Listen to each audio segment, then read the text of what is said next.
Hello, people of the world. It is Sunday, Sunday the 20th of October, 2024, and that can only mean several things, one of them of which we are here doing the Ben Briggs podcast. Hello.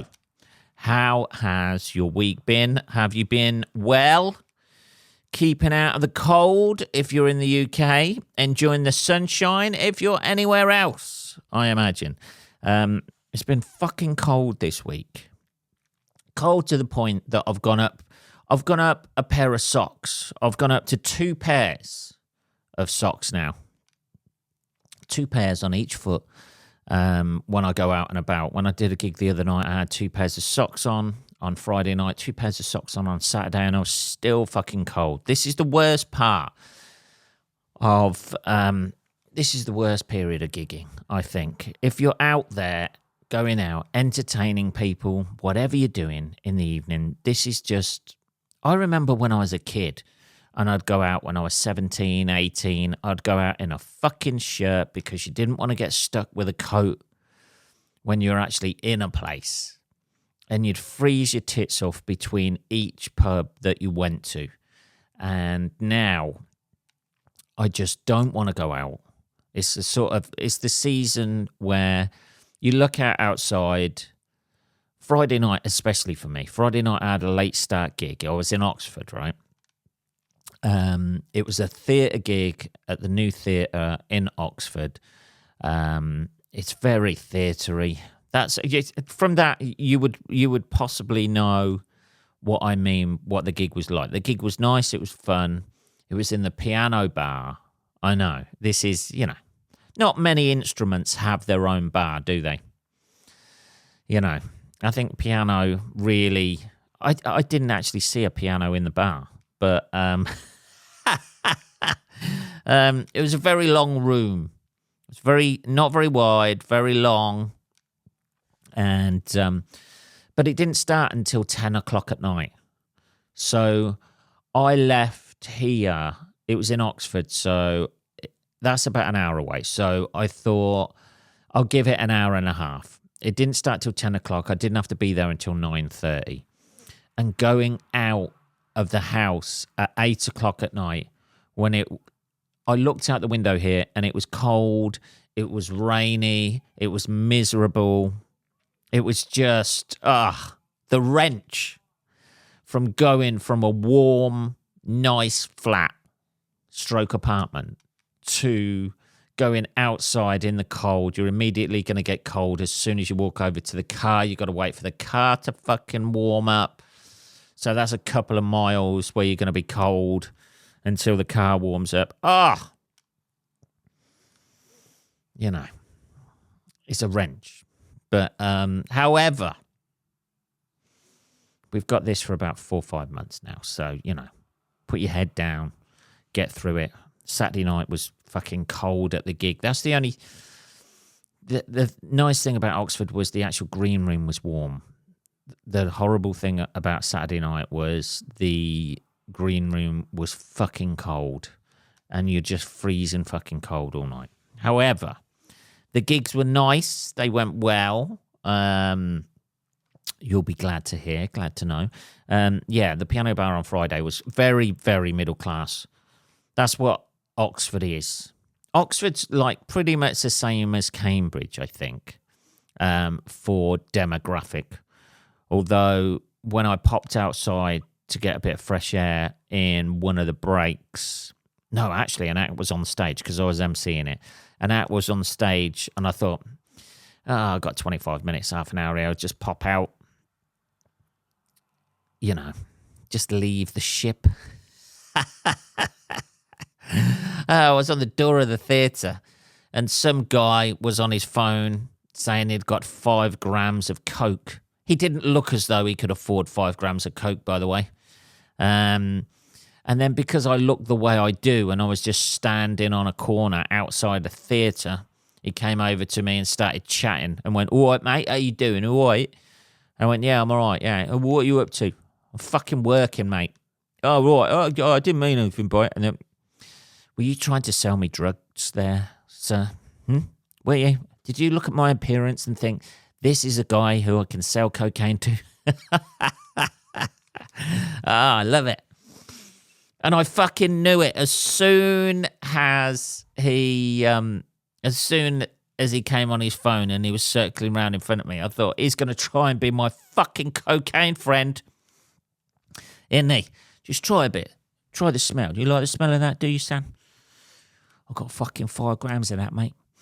I always fucking attract some prick like that. Always. I've got to start growing my hair longer. If only it would grow properly and not just recede. That's worth to me getting a hair transplant, that is.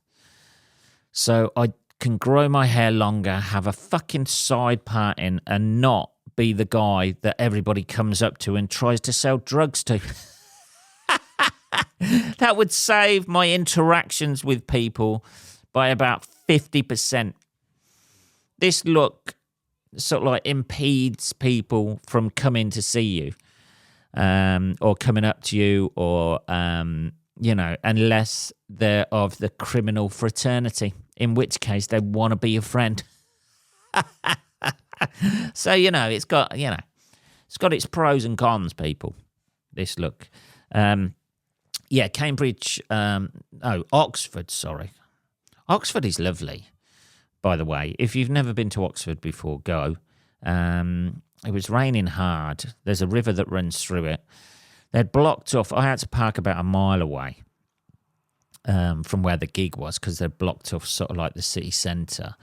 And I parked up an industrial sort of like street where there's some industrial units, and just whacked it in there. And there was a group of kids on bikes, and I just thought, this is, I don't know whether to leave my car here. You know when you have one of those thoughts where you dump your car and you think, I'm not too sure about this area. It's industrial, there's industrial units, there's fucking kids hanging around on bikes. My car is not,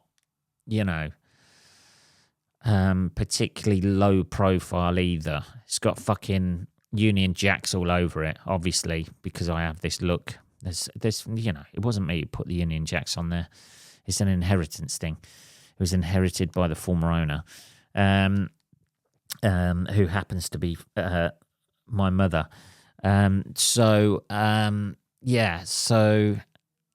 was a little bit dodgy about leaving it there, and then the kids cycled by me, and one of them called to the other one, and one of them was called Rupert, and I thought, this is going to be fine.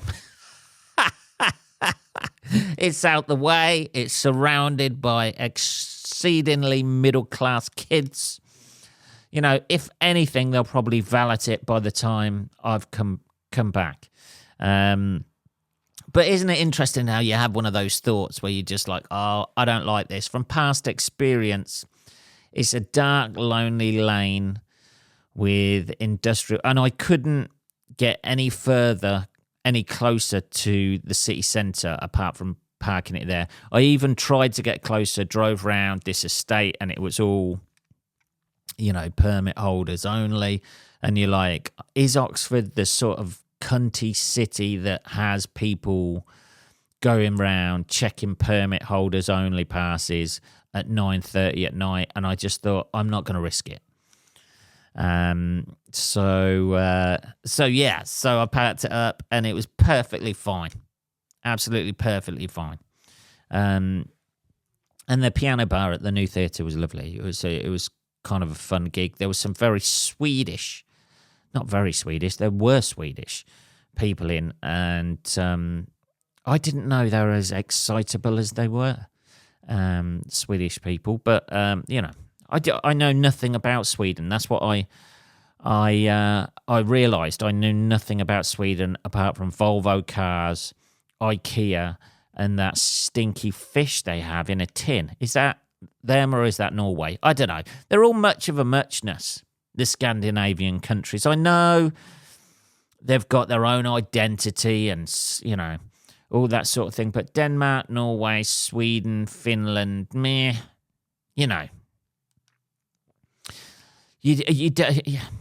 you don't know really whether they were collaborators or not in the war. That's basically it, isn't it? The Swedes, you don't know what they did in the war, but now they don't like making furniture, and they like designing furniture. They like manufacturing the parts of furniture, but they don't like putting it together. That's all I fucking know about them. And they have safe cars and smelly fish. That's about it, isn't it? And and occasionally they have a decent football team every now and again. Anyway, that was Friday night. So Friday night, I get back about 1 o'clock in the morning, 1:30, I think. And then I've got to be up at 5 o'clock on Saturday morning because I'm doing something Saturday morning until midday. So I'm up. I do that till midday. I come back home. I have 3 hours kip, I think it was. And then I've got to start getting ready to go out to Cambridge, which was in a little place called Lilyport. I keep calling it Lilyport for some reason, Littleport, which used to be a port but isn't. Something to do with the Dutch. I don't know, draining the fucking river away or the sea away or something like that. Anyway, it's in a village hall there. The lineup for that was fucking amazing. In a village hall. So I get there, I'm fucking tired already because I've had I must have had about 5.5 hours sleep. I'm tired. I get there, it's fucking freezing cold. It's in a village hall, which village halls have always got that cold. I've never been into a village hall and thought, oh, fucking, this is balmy in here. I should have bought me shorts and T-shirt. Even in fucking summer, they're fucking freezing. And they've got that echoey, it's always got that echoey fucking wood floor. And I was like, and it was quite a big stage. And those sort of like halls, where there's gaps in the seating, there seems to be sort of like no atmosphere and people are just sitting there like they've come along to a town meeting to complain about some new building development that's going on. And each one of them has their turn. It's got that sort of vibe to it. Less of a comedy crowd vibe. The guys who run the gig are fucking lovely. And to be fair, the gig was absolutely fucking bang on. It was, everybody did well. But it got to the end of the night and I just wanted to fucking go home. That was it. I was emceeing it, so I had to go back on. And it was nice. I always worry about emceeing and the fucking audience hating me because it's fucking miserable.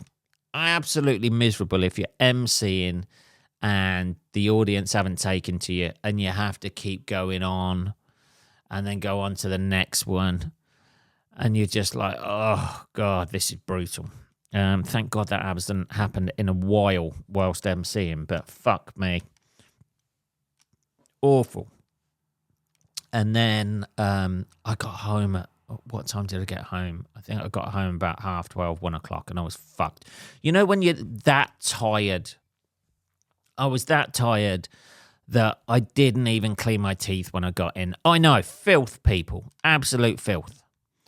I didn't even clean my teeth. I usually have a wash or a shower before bedtime. Yeah. I like to get into bed fresh. Yeah. I don't like the day's sweat and grime and grease to be on me when I get into bed. So I like to go to bed fresh, have a nice fucking shower, put on some Jimmy Jams, yeah. Put my little winter fucking electric blanket. Underrated, by the way, the electric blanket, for just making you feel snug and warm. I know that's its job, but it's, it's next level snugness and warmness. It's like, you don't need a partner. This is how I justify it to myself. You don't need a partner. The bed's already fucking warm for you, and went to sleep. And it was just, I was fucking knackered. And then because I usually get up quite early, I'm awake at 6 o'clock. Bang, Sunday morning this morning.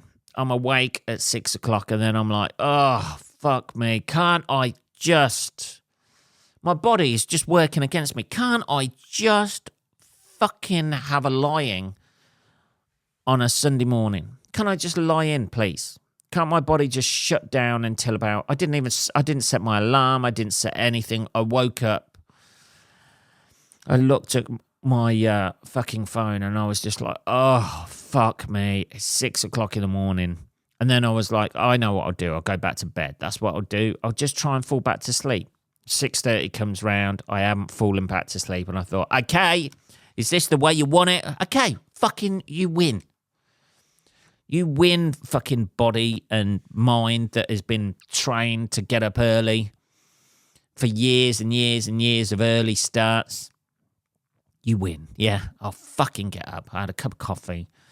I did some painting, not, artistic-wise. Painted some walls.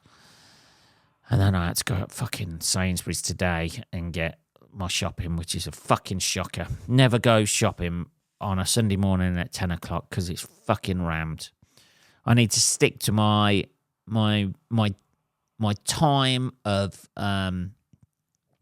Saturday mornings. That's what I need to do.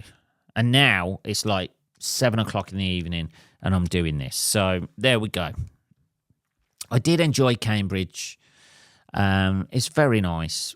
Oxford and Cambridge, both very nice. You can see there's a definite, particularly with Oxford, because I was near the city centre on Friday night, there's a definite type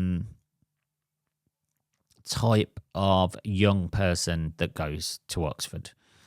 They're very fucking posh. There's a lot of corduroys. There was a lot of flared jeans, I noticed. Is that a thing now? Is that a new fashion? Flared, baggy jeans. Everybody seems to have overnight gone from fucking skin tight, grease yourself up, slip them on like fucking Sandy from Grease itself. Olivia Newton-John, those skin tight, almost bird-esque jeans to exceedingly baggy jeans from the 90s. I remember fucking jeans like that when I was younger, when I was a kid. In the 90s time. I'm a straight cut jean man now. That's what I am. Straight cut. I don't want any flaring. I want an equal distance of jean between my leg all the way down. You know what I mean? I don't want any flaring. I don't want any tapering. I don't want them skin tight. I just want a straight fucking cut jean. But I'm 47 years old. That's what I want, yeah? I'm not meant to be fashionable now. I realised this the other day, right? I had a look at my wardrobe the other day and I was like, you're still trying to be a teenager. Why? Why is that, yeah? Look at your fucking coats you've got. Look at the jackets you've got. Look at I've got some nice shirts and stuff. But my jeans... Now, I have one pair of jeans. They're made by Tommy Hilfiger. I have the same fucking jeans. I just buy the same ones all the time. I know what I like. Yeah?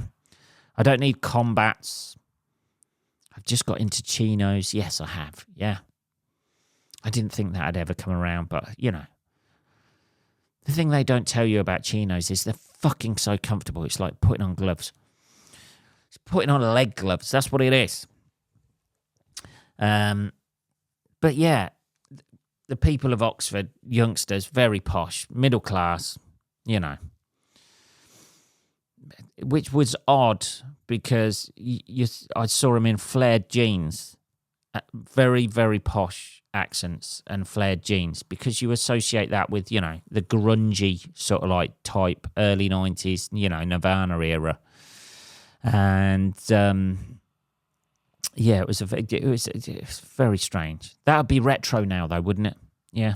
That would be retro, wouldn't it? Stuff from my youth is now retro. Fuck. That's what happens when the cycle of fashion comes round again to what your youth used to be. That's when you're out of it, isn't it? That's when you're, pack up, stop listening to new music, which I've been doing all week, people. I know. I thought my music had gone. Let's have some tea before I start this. I thought my days of following new music had gone, people. I thought, that's it. I've locked it up. Jelly Roll, people. I've been on the Jelly Roll all week. I fucking love him. Can't get enough of it. Can't get enough of that sweet, sweet Jelly Roll. Yeah. I was listening to a different podcast that has far more subscribers, and he was on there. And, I was just listening to that, and I thought, I'd check out his music and that. Fuck me. Spoke to me, man. Spoke to me. That's it, isn't it? That's what you have to say. So I've finally got into the 2020s music-wise via Jelly Roll. But the worst thing about that is I get fucking obsessed. I'll get obsessed with one or two songs and just play them on permanent repeat until I've done them to death. And then, I'll move on to something else. Or backwards to listening to an album that I've had for years. That's basically how my music goes. But I'm trying to listen to broader types and a lot more than just a couple of songs that I initially liked. So, who knows? This could be the change of my musical taste, people. That could be it. Talking about other things I've done this week that I've enjoyed as well. Just now, this afternoon, let's have some more tea. Sorry about that. There we go. I've been putting this off for a few weeks, by the way. I finally watched Joker, Folly, Adieu. Thanks to the illegal site in the sky. There was a cam version on there, and I'm usually a bit like, oh, fucking hell. I don't want to watch this, like people getting up and down, things like that. But I was desperate to see it. I've read the reviews of it. I hadn't read any spoilers or anything like that. There is going to be spoilers here, by the way, so turn off now if you don't want to listen. Everybody says that, don't they? Spoiler, like it's the biggest crime in the world. I finally got around to watching it. I've been putting it off because I just thought, I want to give it a good shot. And the version I saw online was a very good quality version for a cam version. And I'll tell you what, people, I fucking loved it.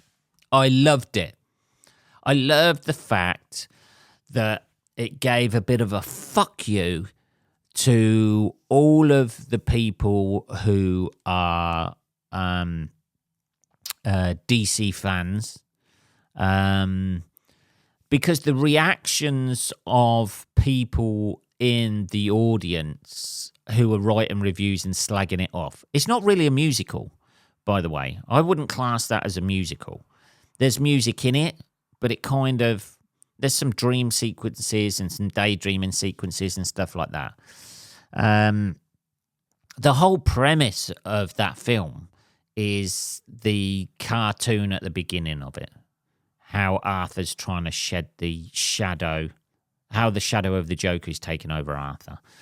And the twist at the end was great. I really enjoyed that. And the thing that everybody's complaining about, I saw people online saying, oh, it's not even, so everything in the first film is complete nonsense or anything like that. No, it's still a Joker origin film, isn't it? It's just that he's not the Joker. That's it, isn't it? I was talking to somebody about this just now, in fact. I was talking to somebody about this just now. And they said to me, they completely missed the ending of the film, what happened. And they completely missed that he was trying to reject that character and people wanted him to be that character. pretty much like how people have like been writing about it, you know, online or whatever. I fucking loved it. I thought it was dark. I thought it was interesting. I thought it was sort of like, you know, not to be too la-di-da or like, you know, held a sort of like mirror up to the way we like to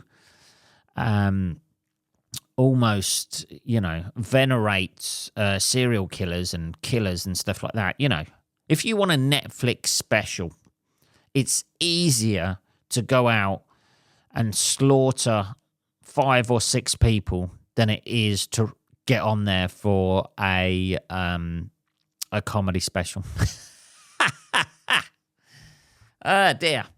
Innit? It's easier to do that than to get on there with a comedy special. And you fucking know you're guaranteed.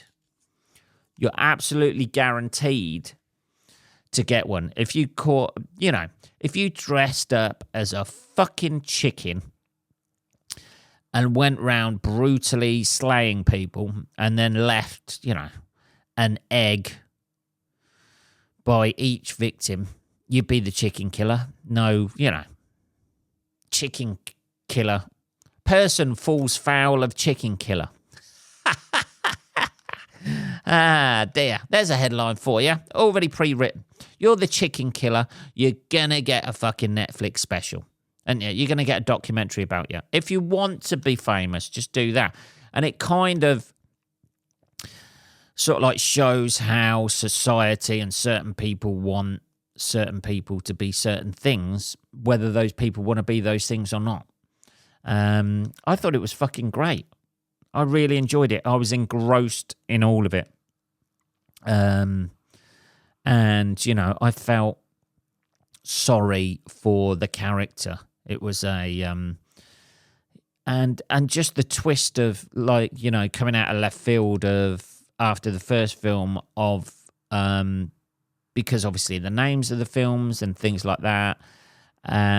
Just the twist at the end coming out that he's not the Joker character.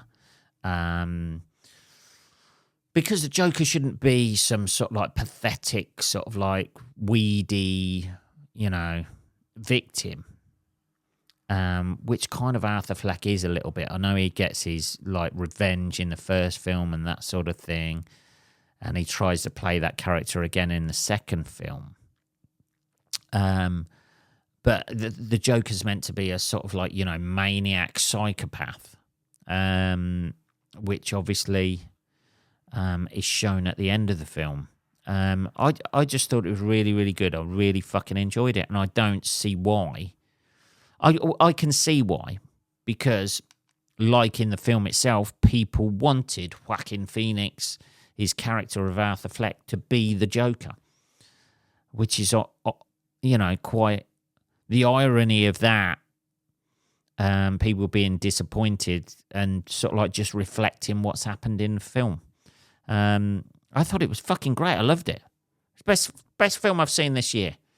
Not that much singing in it, which is nice. You know, it's not fucking Oklahoma or fucking Paint Your Wagon or something like that. Lady Gaga was good in it. She always looks she looks good, you know. She looks good, dirty and scummy, I think. She's got that sort of like look to her. Sort of, you know, that lived-in look. She scrubs down well. That would be the term, wouldn't it? Rather, she looks filth, basically. She makes a good, filthy, dirty, greasy head woman, I think, you know. But yeah, I really enjoyed it. I didn't see the issue with it at all. I urge you to go and see it as well. I urge you to go and see that fucking film. And, you know, if you haven't seen it, I'm sorry, I've just finished the end, you know, spoiled the finish for you, the ending for you. But, you know, these things happen, don't they? What is it? Like the 3 people who listen to this podcast, if one of you, if one of you hasn't seen Joker Folie Adieu, then, you know, I've just ruined it for you, but it's fucking well worth a watch. I thoroughly recommend it, and I like the fact that it didn't play along. You see, the trouble these days is everybody's watched a fucking Marvel film. Everybody's watched all of those Marvel-esque films and expect a sort of like linear journey through a film. No big shocks, no big upsets. You know, the good guy fights the bad guy. Most of the time, the good guy wins. Sometimes he'll lose and people will be, you know, and it's all big explosions and, you know, that sort of thing, isn't it? And the world in danger. And people are so used to that now. I think DC have done so much more interesting films because they're darker and there's so much more behind them than Marvel. And I know Marvel have made millions, but they're playing to kids. I think the DC films are a lot more adult. And I fucking love it. Yeah, I really, really enjoyed it. I thought as two films that were sort of like out of the mainstream story of the Batman Joker world, I thought it was fucking great. It was a really good idea. I urge you to see it. That's it. That's it, people. I've done my bit. That's the half an hour, people. I hope you have a fucking good week. If you're in the UK, wrap up warm. If you're not in the UK, you know, do whatever you do. Fuck's sake, we don't run the world anymore, do we? You don't have to have permission from the UK anymore, yeah? You can do whatever you want to do. Go out there, you know. Start your own empire. Who knows? I shall speak to you next week, people. Have a fucking good week. Take care, motherfuckers.